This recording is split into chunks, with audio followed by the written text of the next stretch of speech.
There's lots of space here. Looks like that's a tight turn to go that way.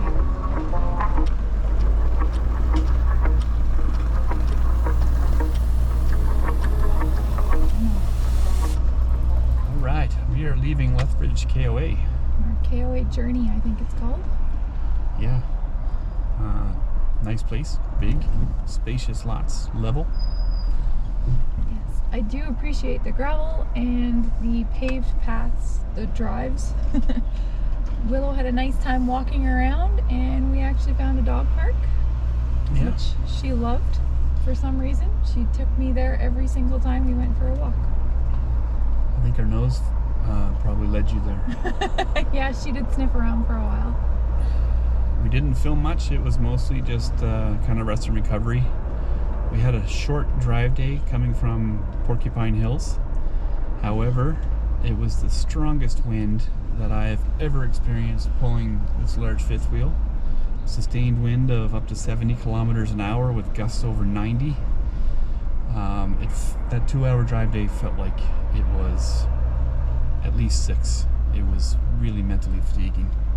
So that's why we initially stayed here for 2 days and ended up getting a third just to make sure we were well rested and ready for our next drive day, which is heading to the border, Coots. Great Falls, Montana. I More to gotta come. dump some garbage.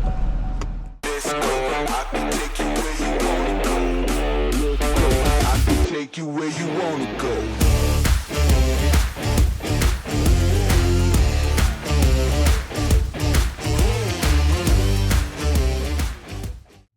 We delayed our exit from Lethbridge by about an hour to make a stop at a truck and RV wash.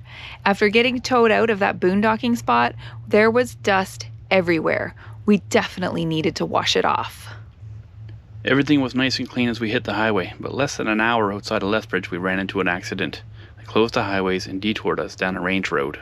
And what kind of road was it? You guessed it, gravel. To make matters worse, there was a big tractor trailer in front of us kicking up even more dust. I could see the dust sticking to the side of the rig again. I was so disgusted. After all that effort, I couldn't believe it. So we're waiting at the Coots border crossing from Alberta going into Sweetgrass, Montana. Couple quick tips when you're going through the border. Make sure you roll your windows down.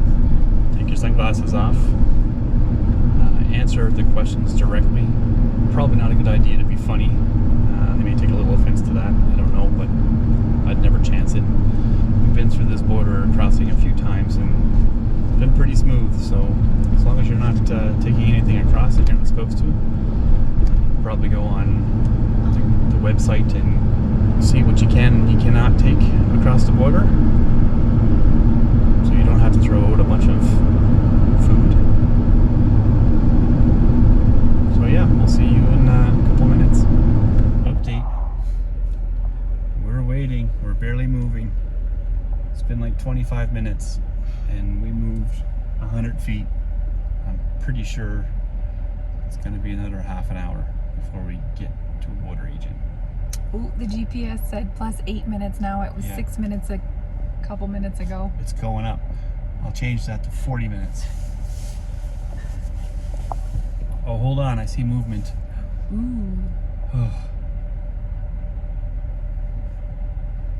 It's a good rest stop. Mm. And this is the longest we've ever waited at a border crossing. Usually we get through right away. It's particularly busy today. Maybe that's because all the Canadians are trying to escape and get to the US. It's also lunchtime. Is there a good restaurant over there in Sweetgrass? Must be. We're officially in America. You're doing your America voice.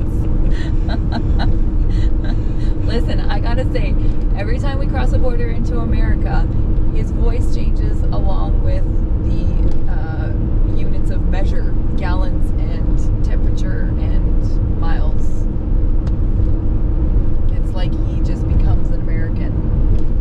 I don't know what you're talking about.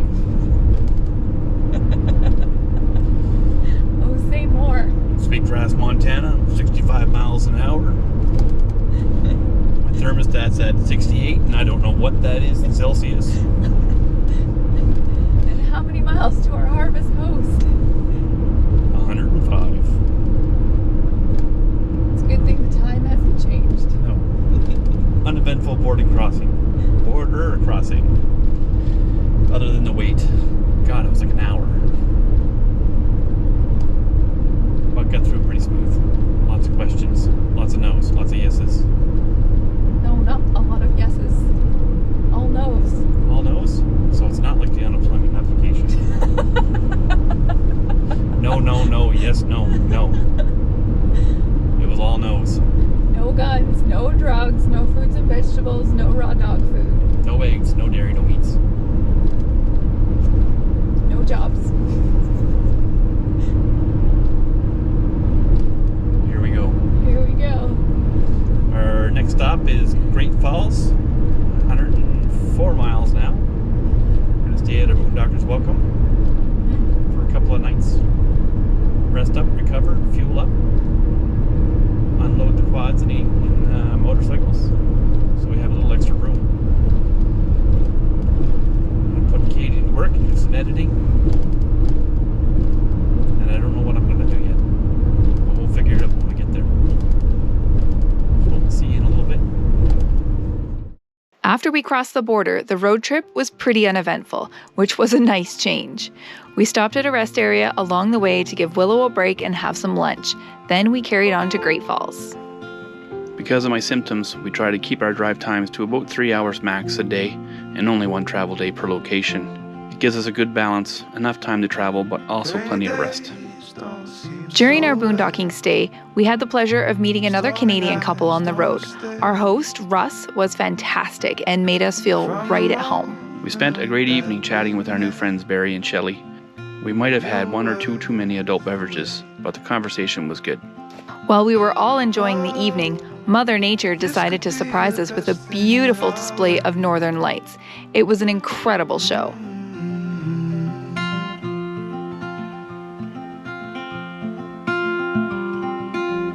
Talk for hours and never slept. Two silhouettes on the concrete steps. We watched the sun as it slowly crept from the horizon to the place we met. Oh, Unfortunately, Barry and Shelley had to head out the next morning, but we'll always remember that night. Right after they left though, we were back at troubleshooting our leveling system. When we set up yesterday, we decided to unload the garage and get as much weight out as possible while we tried to troubleshoot our leveling system. We did a bunch of online searches and followed every suggestion we could find. Then we hauled out the user manual to finally try and decode what those error messages meant. After that, we gave Lippert's customer service a call. They were super helpful. I spent about an hour on the phone with them, working through each step, recalibrating, testing, and trying to get everything back in order. Where to start? It would ground the front jacks and level the back jacks, and then it would error out or stroke out on either left or right side middles, and then we'd have to retract all and then try doing auto level again, and then the back jacks would go right rear error or left rear at a stroke, and then we'd retract them again, and then the front jacks would amp out, which would mean basically they'd time out after 10 seconds. They would just stop raising the trailer, which made it difficult to re-hook up to the truck. Thankfully I still had air in the airbags. I could get rid of the air, so I brought it down far enough to hook it up and try it one more time after we reset it. Mm-hmm. And we ended up settling with front jacks and rear jacks level, no stabilized jacks. They wouldn't come down. They would not even come down. Mm-hmm. So then, next day, we called Lippert. Yeah, and I troubleshooted. Voltage checks on the battery, voltage checks on the control module, checks on the control panel. Everything seemed to be fine. So They recommended changing out the control module because that was the only thing that they could allude to being the problem. So we ordered one. And it came in a few days later, but I didn't install it. We ordered the replacement part and got permission from our host to use his address for shipping. To make sure it would arrive quickly, we even paid for expedited shipping, expecting it by the next day. While we waited, we decided to take a little motorcycle ride, which we'll share with you in a bit. So the next day, we expected the package around noon, but we hadn't received an email about the shipment. So I reached out to the company, and they told us the replacement board didn't actually make it on the truck yesterday. Another delay, but they promised it would be on the truck this time and in our hands in the following day. We asked our host Russ if we could stay another night to wait for the part, and thankfully he said yes. Here's hoping it finally arrives tomorrow. Okay. What? Fire that bad boy up. Oh, okay.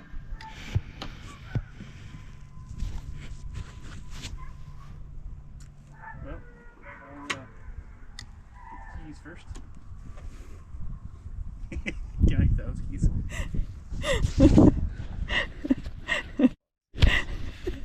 Epic fail right off the start. We're known for that. We're new RVers again. We're new everything. My lord. Didn't you just have the keys? Yeah. And you put them back. Yeah. Forget my head if it wasn't attached to my neck. I thought you were talking. It's a nice night here in Great Falls, so we're gonna go for a little ride on the motorcycle, just the one, and head about 5 miles from here to Great Falls Viewing Dam. I guess it is. If it's different, then we'll put it right here. The Great Falls Reservoir, I think, is where they get the Great Falls name from, but we'll do a little research and hook you up. Sounds good. Let's go.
Black Eagle Dam, the first of 5 dams built along this part of the Missouri River. It's hard to believe, but this dam was originally constructed back in 1891 to power up local industries, and in fact was the first hydroelectric dam built in Montana and the first on the Missouri River. The second dam was built in 1926 and interestingly was not actually removed but was submerged in the reservoir. There were other additional powerhouses constructed and they were moved from the side of the river we were on to the opposite side. We couldn't see them, but apparently the ruins of the old powerhouses can still be seen on the edge of the falls.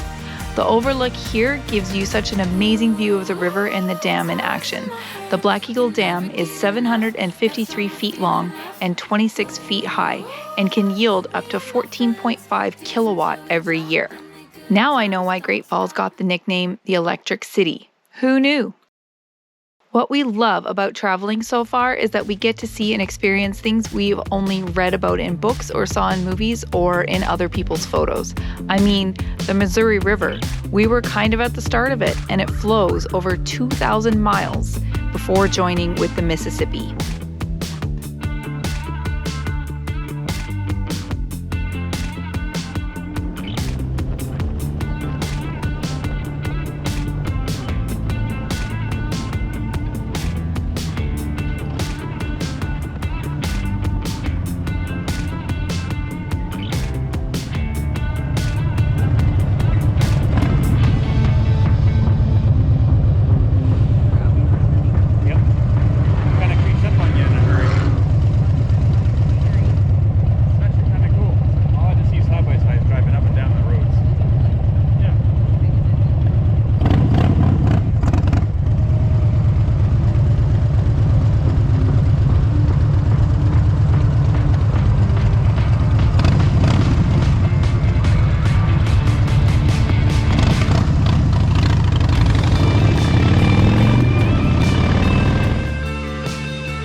The part arrived the next day, and after a quick check that it was the one we ordered, we said farewell to Great Falls and headed to our next overnight spot. After 2 additional days we didn't plan on, we just wanted to get on the road again. If you want to see the entire trip, we'll be uploading it as an extended video. And if you're interested in more extended rides, whether it's quads or motorcycles, let us know in the comments.